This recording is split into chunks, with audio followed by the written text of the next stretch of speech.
एकै दिन एउटा होइन दुईवटा कम्पनीले आइपिओ निष्कासन गरेका छन्। आज चैत्र 8 गतेदेखि एम्बलिङ हाइड्रो पावर र सानीगढ हाइड्रो पावर लिमिटेडले आइपिओ निष्कासन गरेका हुन्। फर्स्टमा कुरा गरौँ एम्बलिङ हाइड्रो पावर। एम्बलिङ हाइड्रो पावर लिमिटेडले आयोजना प्रभावित स्थानीय र वैदेशिक रोजगारीमा रहेका नेपालीहरूका लागि आइपिओ निष्कासन गरेको हो।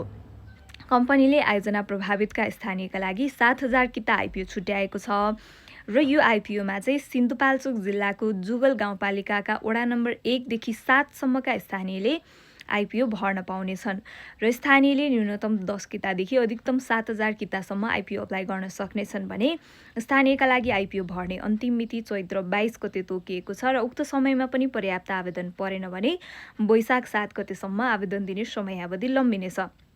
र स्थानीयले चाहिँ कहाँ गएर आइपिओ भर्ने भन्दाखेरि चाहिँ त्यो मैले कमेन्टमा राखिदिएको छु, त्यहाँ गएर हेर्नुहोला।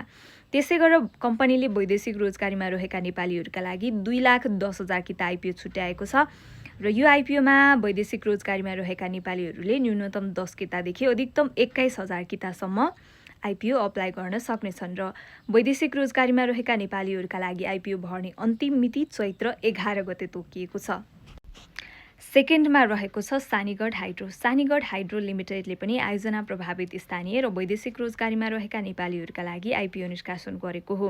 कम्पनीले आयोजना प्रभावितका स्थानीयका लागि 28,50,000 किता आइपिओ छुट्याएको छ र यो आइपिओमा बझाङ जिल्लाको बुङ्गल नगरपालिकाका सम्पूर्ण वडावासीले आवेदन दिन सक्नेछन् र स्थानीयले न्यूनतम 10 कितादेखि अधिकतम 20,000 कितासम्म आइपिओ अप्लाई गर्न सक्नेछन् भने स्थानीयले चैत्र 22 गतेसम्म आइपिओ अप्लाई गर्न सक्नेछन् र उक्त समयमा पनि पर्याप्त आवेदन परेन भने वैशाख 7 गतेसम्म आवेदन दिने समयावधि लम्बिनेछ।